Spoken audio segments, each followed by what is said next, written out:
Morning students, let's continue our fifth chapter which is coal and petroleum. So students, last video में हमने आपका जो chapter है coal and petroleum of class 8th उसके हमने NCERT exemplar problems के question किए थे, very short answer type questions तक। ठीक है, तो होप कि आपने वो क्वेश्चंस लर्न कर लिए होंगे। आज की इस वीडियो में स्टूडेंट्स मैं आपको करवाऊंगी शॉर्ट आंसर टाइप क्वेश्चंस। क्या करवाऊंगी students? Short answer type questions. Okay, तो आपको ये अच्छे से समझने हैं और साथ में आप अपनी नोटबुक लेके बैठें, बुक लेके बैठें और साथ में पेंसिल लेके, ताकि जो भी डिफ़िकल्ट वर्ड है अगर मैं आपको उसका मीनिंग लिखवाती हूँ तो आप राइट डाउन कर सको। ओके, तो यहाँ पे क्वेश्चन नंबर दिया गया है 18th। Sunlight and air are inexhaustible natural resources comment. जो सनलाइट और एयर है वो इनएग्जिस्टेबल नेचुरल रिसोर्स है। हमें क्या करना है, ये क्वेश्चन करवा रही हूँ आपको, यहाँ पे हमें आंसर देना है। These resources are present in unlimited quantity in nature and are not likely to be exhausted by human activities। तो ये जो रिसोर्स हैं सनलाइट और एयर, ये प्रेजेंट होते हैं अनलिमिटेड क्वांटिटी में नेचर के अंदर, और ये नॉट लाइकली टू बी, अगर ह्यूमन एक्टिविटी ज़्यादा हो रही है तब भी ये रिसोर्स ऐसे हैं कि ख़त्म नहीं होंगे। ओके, सो ये हो गया हमारा 18th क्वेश्चन। अब मैं आपको करवा रही हूँ यहाँ पे 19th question. Some natural resources are given in a box. यहाँ पे जो ये बॉक्स दिया गया है इसमें क्या दिए गए हैं, नेचुरल रिसोर्सेज के नाम दिए गए हैं। क्लासीफाई करना है हमें दो कैटेगरीज में इनको, एग्जिस्टेबल में और इनएग्जिस्टेबल नेचुरल रिसोर्स में। तो सबसे पहले है आंसर, देखें एग्जिस्टेबल नेचुरल रिसोर्सेज कौन कौन से होते हैं। Are coal, natural gas, petroleum, mineral, forest. और इनएग्जिस्टेबल नेचुरल रिसोर्स कौन कौन से हैं? आर एयर, सनलाइट और ऑक्सीजन। ठीक है, तो ये हो गया हमारा 19th क्वेश्चन। आगे students 20th question. Write to important usages of coke के दो इम्पोर्टेंट यूज बताने हैं। Answer is it is used for extraction of many metals and also for the manufacture of steel. तो ये यूज़ किया जाता है एक्सट्रैक्शन का मीनिंग होता है निकालना। क्या होता है मीनिंग? यहाँ पे आप मीनिंग लिख सकते हो इसका, निकालना।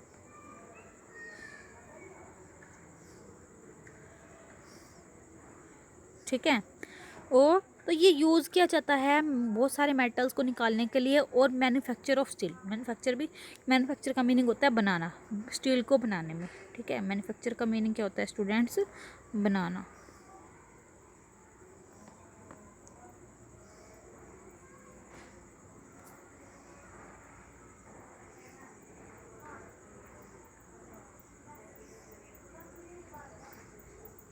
ठीक है, स्टील को बनाने में भी ये यूज़ किया जाता है।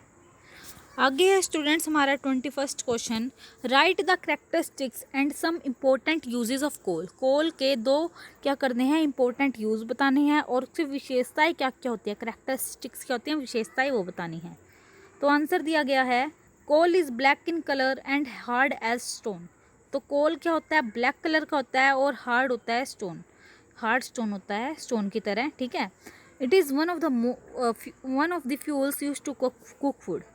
और ये यूज़ किया जाता है फ्यूल की तरह, ईंधन की तरह फूड को कुक करने में। ठीक है, earlier it was used railway engines. पहले ये यूज़ किया जाता था railway engine to produce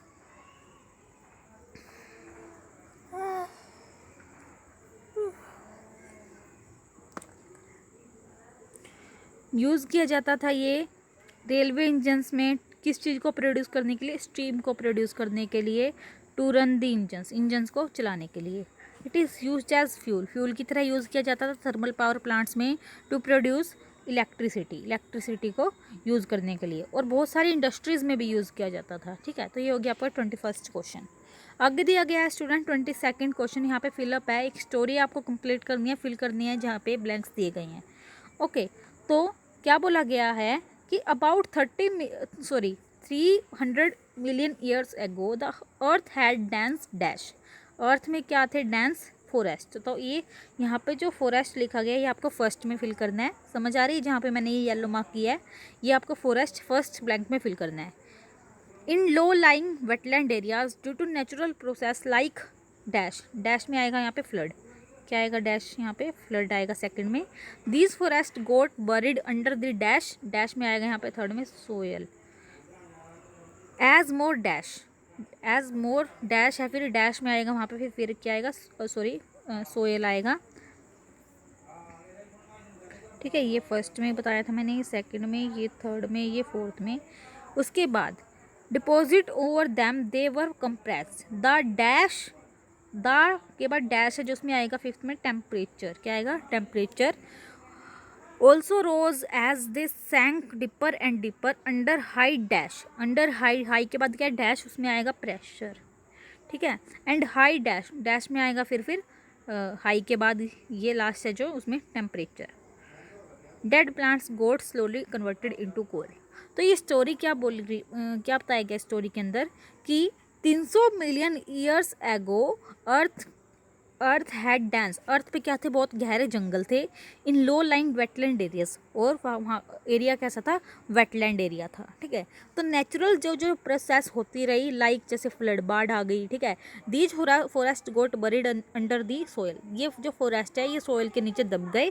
as more dash deposit over them, और एज मोर सोयल डिपॉजिट हो, तो उनके ऊपर सोयल क्या हो गई, डिपॉजिट होती गई। देवर कंप्रेस्ड, और वो नीचे दबते गए। ठीक है, the dash, the temperature also rose as they sank deeper and deeper, तो टेम्परेचर भी बढ़ता गया जैसे जैसे वो मिट्टी के अंदर ज़्यादा गहराई में जाते गए। Under high temperature and high pressure, और ऐसे ही हाई प्रेशर और टेम्परेचर से वो डेड प्लांट्स कन्वर्ट हो गए धीरे धीरे किसके अंदर, कोल के अंदर, मीन्स कोयले के अंदर। तो ये स्टोरी बताई गई है। तो फर्स्ट ब्लैंक है जो 22 क्वेश्चन में आपको वहाँ पे फिल करना है फॉरेस्ट, सेकंड ब्लैंक में फिल करना है फ्लड, थर्ड में फिल करना है सोयल, फोर्थ में फिल करना है सोयल, फिफ्थ में फिल करना है टेम्परेचर, सिक्स्थ में फिल करना है प्रेशर, एंड सेवन्थ में फिल करना है टेम्परेचर। ओके, तो ये हो गया आपका 22 क्वेश्चन। आगे दिया गया है स्टूडेंट्स 23rd क्वेश्चन। यहाँ ये आपके लॉन्ग आंसर टाइप क्वेश्चन हैं। तो यहाँ पे जो क्वेश्चन है ये 23rd, name the products obtained and their uses when coal is processed in industry. हमें क्या करना है, प्रोडक्ट बताने हैं, उन प्रोडक्ट्स के नेम बताने हैं जो ऑब्टेन होते हैं, उनके यूजेस बताने हैं जब कोल प्रोसेस की जाती है, कोल बनाया जाता है इंडस्ट्री के अंदर। ठीक है, तो कौन कौन से प्रोडक्ट होते हैं, उनके क्या क्या यूजेस होते हैं वो बताने हमें। तो यहाँ पे जो आंसर दिया गया है कोल, इसका आंसर ये 23rd करवा रही हूँ। Coal when processed in industry gives coke, coal tar and coal gas. It is used in the manufacture of steel and in extraction of many metals. Coal tar is used as starting material for manufacturing various substances which is synthetic dyes, drugs, explosive, perfume, paint etcetera. Coal gas is used as fuel. क्या बोला गया है कि कोल जब process होता है industry के अंदर तो हमें उससे क्या क्या प्रोडक्ट मिलते हैं, कोक मिलता है, कोल तार मिलता है और कोल गैस मिलती है। ये मैन्युफैक्चर, ये यूज होते हैं इन दी मैन्युफैक्चर ऑफ स्टील। जो कोल है वो यूज़ किया जाता है स्टील की मैन्युफैक्चरिंग मीन्स बनाने में और बहुत सारे मेटल्स को निकालने में। ठीक है, कोल तार यूज़ किया जाता है स्टार्टिंग मटेरियल की तरह फॉर मैन्युफैक्चरिंग वेरियस सब्सटेंस। ठीक है, तो कोल तार यूज़ किया जाता है स्टार्टिंग मटेरियल की तरह बहुत सारे सब्सटेंसेस को बनाने के लिए, जैसे synthetic dye, drug, explosive, perfume, paint, इन सबको बनाने के लिए यूज़ किया जाता है। कोल गैस यूज़ किया जाता है एक फ्यूल की तरह भी। ठीक है, तो आगे आ गया हमारा 24th क्वेश्चन। वी से fossil fuels will last only for a few 100 years comment.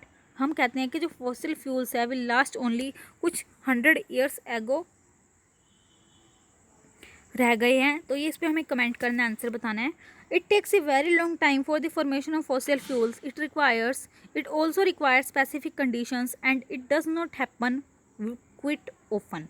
Therefore, their limited stocks will last only for a few 100 years.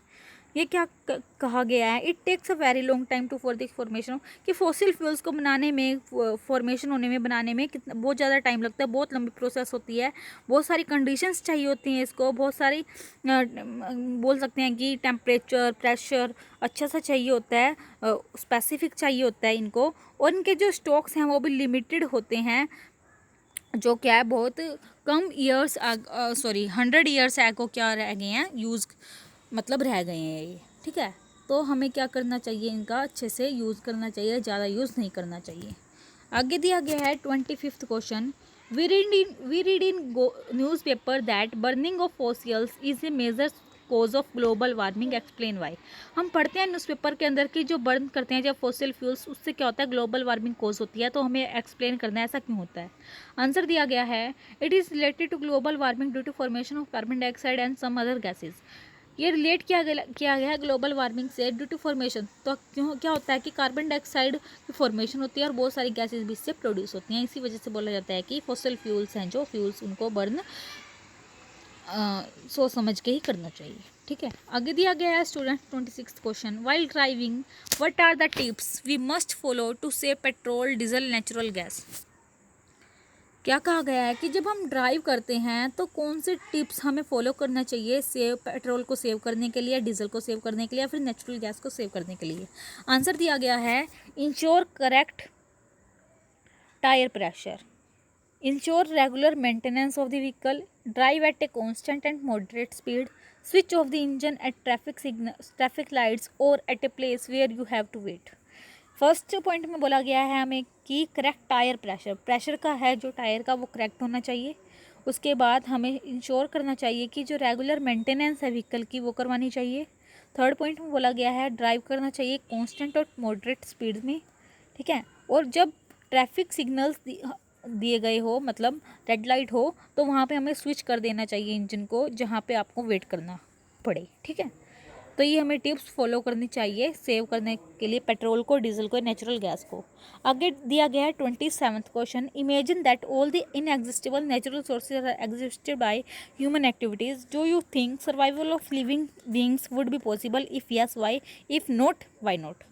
क्या बोला गया है कि हमें इमेजिन करना है जितने भी सारे एग्जिस्टेबल नेचुरल सोर्स हैं वो एग्जिस्टेड होते हैं ह्यूमन एक्टिविटी से। डू यू थिंक, क्या आप सोचते हो सर्वाइवल है जो लिविंग बींग्स का, इसके ऐसे पॉसिबल है? अगर हाँ तो क्यों, अगर नहीं तो क्यों नहीं। तो ये क्वेश्चन आंसर दिया गया है, this is an open minded question, late children imagine and right. तो ये क्वेश्चन आपको क्या बोला गया कि खुद से करना है बच्चों को। ठीक है, आगे 28th question students, why petrol is exhaustible natural source whereas sunlight is not, explain. Petrol is, क्यों पेट्रोल एग्जिस्टेबल नेचुरल सोर्स है लेकिन सनलाइट क्यों नहीं, ये एक्सप्लेन करना है। आंसर है, sunlight is present in unlimited quantity in nature. Sunlight present है अनलिमिटेड क्वांटिटी में नेचर के अंदर, whereas it takes millions of years to form petrol from dead remains of organism. इसके बजाय, इससे क्या होता है, और जो एक तरफ पेट्रोल है उसको क्या बनाने में बहुत ज़्यादा मिलियन ईयर्स लगते हैं बनाने में, डेड रिमेन्स ऑफ ऑर्गेनिज्म से ये बनता है। तो इसी वजह से सनलाइट तो प्रेजेंट है अनलिमिटेड क्वांटिटी के अंदर, नेचर के अंदर, ये बोला गया है। ठीक है, आगे है 29th question students, write some important usages of the various constituent of petroleum. Petroleum के जितने भी कंस्टिट्यूएंट्स हैं हमें उसके इंपॉर्टेंट यूज लिखने हैं। फर्स्ट दिया गया है, petroleum gas in liquid form LPG used as fuel for home and industry. जो पेट्रोलियम गैस है लिक्विड फॉर्म में, लिक्विड फॉर्म एलपीजी लिख रखी है। एलपीजी क्या होती है, लिक्विफाइड पेट्रोलियम गैस। क्या होती है एलपीजी की फुल फॉर्म, ये 1 मार्क का क्वेश्चन भी आ सकता है स्टूडेंट आप पे कि एलपीजी की फुल फॉर्म होती क्या है। एलपीजी जो यूज़ है की जाती है फ्यूल की तरह होम में और इंडस्ट्री में। सेकेंड पॉइंट दिया गया है, पेट्रोल, जो पेट्रोल है, पेट्रोल यूज़ किया जाता है फ्यूल की तरह ऑटोमोबाइल्स में और एविएशन में। थर्ड दिया गया kerosene, kerosene use as fuel for stove, lamp and for jet aircraft. जो कैरोसिन है, मिट्टी का तेल है, वो यूज़ किया जाता है फ्यूल की तरह स्टोव्स में, लैम्प्स में या फिर जेट एयरक्राफ्ट में। ठीक है, आगे डीजल है, डीजल यूज़ किया जाता है फ्यूल की तरह for heavy motor vehicles, electric generator, heavy motor vehicles की तरह और इलेक्ट्रिक जनरेटर्स की तरह। आगे लुब्रिकेटिंग ऑयल यूज़ किया जाता है, यूज फॉर लुब्रिकेशन के लिए। पैराफिन वैक्स की यूज़ की जाती है, used in ointment, candles, Vaseline etcetera. Use की जाती है ऑइंटमेंट की तरह, कैंडल्स की तरह, कैंडल्स में और वैसलिन। ठीक है, वैसलिन के अंदर। आगे बिटुमिन है, बिटुमिन यूज किया जाता है पेंट में और रोड की सरफेसिंग में। ठीक है, तो ये हो गए, ये सारे के सारे कॉन्स्टिट्यूएंट हैं पेट्रोलियम के। ठीक है, जो यूज़ किए जाते हैं फ्यूल की तरह अलग अलग जगह पे। ओके, तो ये हो गया हमारे 29th क्वेश्चन। आगे दिया गया है 30th question, coal reserve are said to be enough to last for another 100 years.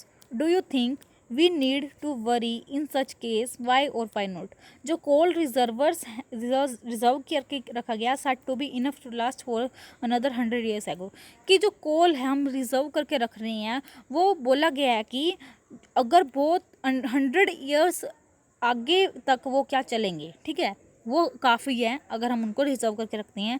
तो क्या आप सोचते हैं कि हमें ज़रूरत है चिंता करने की? वरी का मतलब है चिंता करने की इस केस के लिए, क्यों और क्यों नहीं?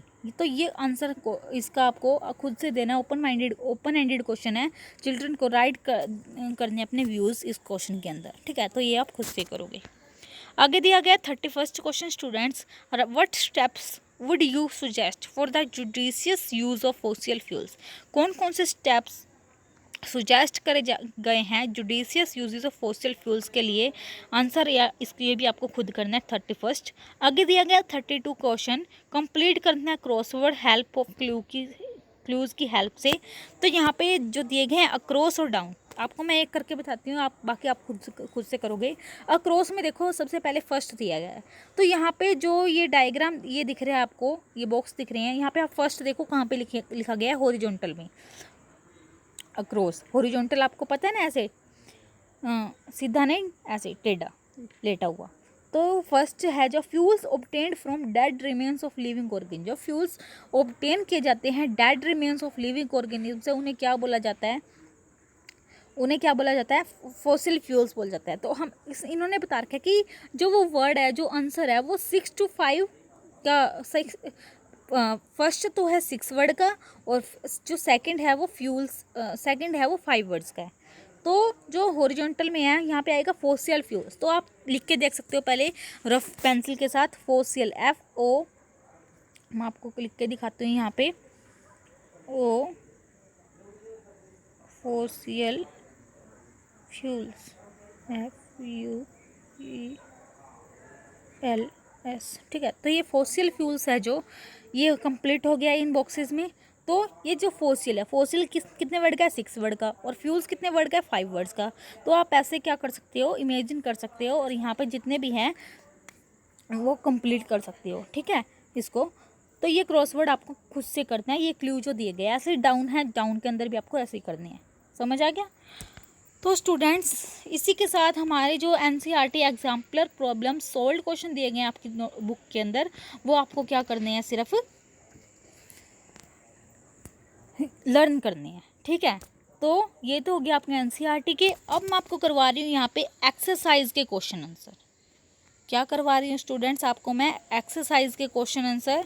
तो एक्सरसाइज के क्वेश्चन आंसर आपको क्या करने हैं? राइट डाउन करने हैं आपके फेयर नोटबुक के अंदर। ओके, आपको मेरे ख्याल से सीमा मैम ने इसके वर्ड मीनिंग भी नहीं करवाए होंगे, तो वेरी शॉर्ट करने से पहले आपको इसके वर्ड मीनिंग भी लिखनी है। तो वो वर्ड मीनिंग मैं आपको नेक्स्ट वीडियो में लिखवा दूंगी, ठीक है, नेक्स्ट वीडियो जब अपलोड करूंगी।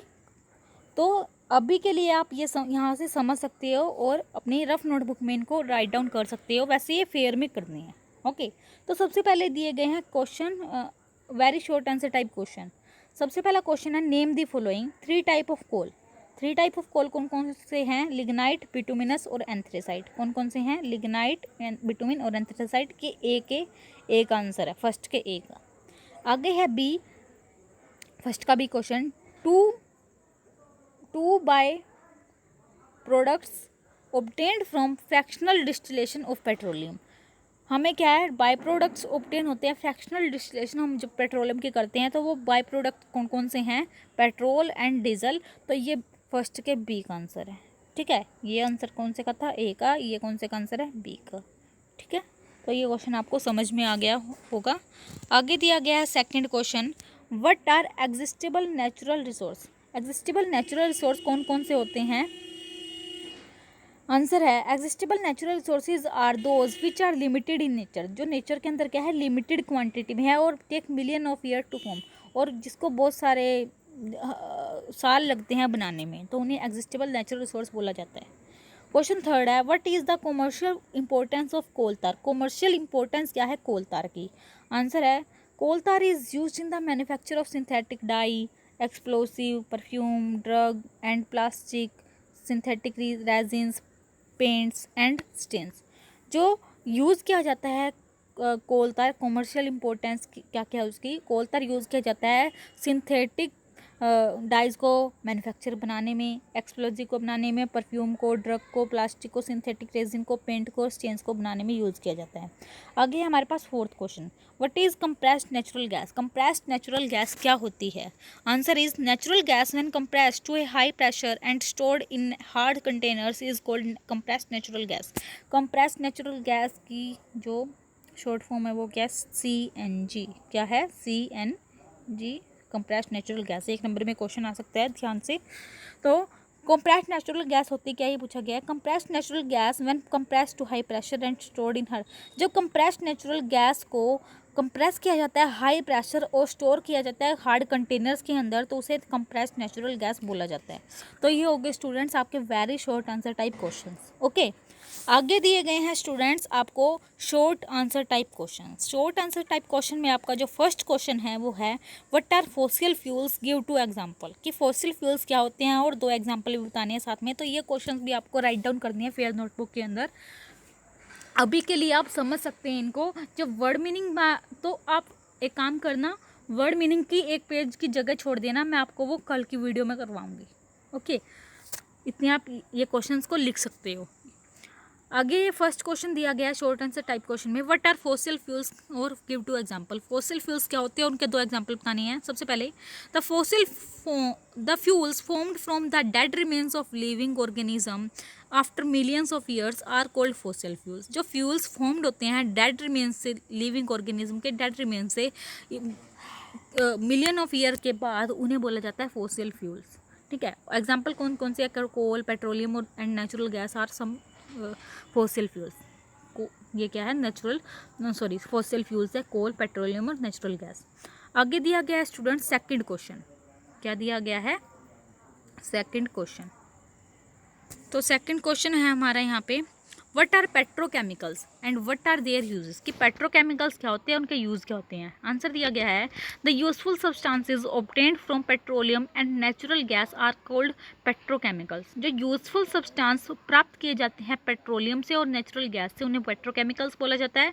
पेट्रोकेमिकल्स यूज़ कहाँ पे होते हैं? आंसर दिया गया है petrochemicals are use in the manufacture of detergents, polyester and nylon fibres, fertilisers, cosmetics, polythene and man made plastic. जो पेट्रोकेमिकल्स हैं यूज़ किए जाते हैं डिटर्जेंट को, मतलब सर्फ को बनाने में, पॉलिएस्टर को बनाने में, नायलॉन फाइबर को बनाने में, फर्टिलाइजर को बनाने में, कॉस्मेटिक्स को बनाने में, पॉलीथीन को बनाने में और मैन मेड प्लास्टिक को बनाने में यूज़ किए जाते हैं पेट्रोकेमिकल्स। ओके, आगे है student third question, how is petroleum refined. Petroleum को रिफाइन कैसे किया जा सकता है? आंसर है petroleum is refined in a refinery. At the refinery the crude oil mixture is fractionised into different components by fractional distillation. It is done in a fractionating tower. In this process crude oil is heated to about 4000 degrees Celsius in a furnace and the vapor is fed into the tower। Answer मैं क्या बोला गया कि पहले question क्या पूछा गया, देखो पेट्रोलियम रिफाइन कैसे होता है। ठीक है, तो आंसर क्या है? पेट्रोलियम रिफाइन होता है एक रिफाइनरी के अंदर। रिफाइनरी के अंदर क्या है? जो क्रूड ऑयल है उसका मिक्सचर है, उसको फ्रैक्शनाइज किया जाता है डिफरेंट कंपोनेंट के अंदर फ्रैक्शनल डिस्टिलेशन मेथड से। ये डन किया जाता है फ्रैक्शनेटिंग टावर से। इस प्रोसेस में क्या होता है? क्रूड ऑयल को हीट किया जाता है 4000 डिग्री 4000 डिग्री सेल्सियस टेम्परेचर पे इन ए फर्नेस, एक भट्टी के नीचे ऊपर।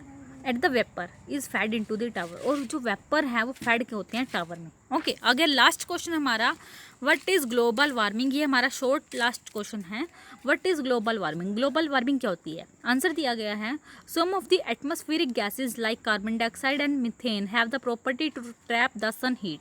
These gases do not allow the heat to escape into the space and help to maintain the earth's temperature, but when the concentration of these gases increase in the atmosphere, it leads to the rise in the atmosphere average temperature. This is called global warming। Answer है कि जो कुछ gases होती है atmospheric gases जैसे carbon dioxide, methane, उनकी property क्या होती है कि वो ट्रैप करती हैं सन की हीट को, और ये गैसेस अलो नहीं करती हीट से बचने में और इस इनटू द स्पेस के अंदर, और हेल्प करती हैं अर्थ टेम्परेचर को मेंटेन करने में। ठीक है, जब कंसंट्रेशन है इन गैसेस की इंक्रीज होती है एटमॉस्फेयर के अंदर, तो क्या होता है, राइज होता है अर्थ का एवरेज टेम्परेचर। ठीक है, इसे ही बोला जाता है ग्लोबल वार्मिंग। ओके, तो ये थे स्टूडेंट्स हमारे शॉर्ट क्वेश्चंस। होप कि आपको ये वीडियो लेक्चर अच्छे से समझ में आ गया होगा, और आज जो भी मैंने क्वेश्चन करवाए हैं, स्पेशली एक्सरसाइज के जो क्वेश्चन करवाए हैं वेरी शॉर्ट और शॉर्ट, वो आपको अच्छे से समझ में आ गए होंगे, और साथ में वो आपको राइट डाउन करने हैं फेयर नोटबुक के अंदर। आप एक पेज किसका छोड़ सकते हो, वर्ड मीनिंग का छोड़ सकते हो, वो वर्ड मीनिंग मैं आपको नेक्स्ट वीडियो में करवा दूँगी। Okay, so students, thank you and have a nice day.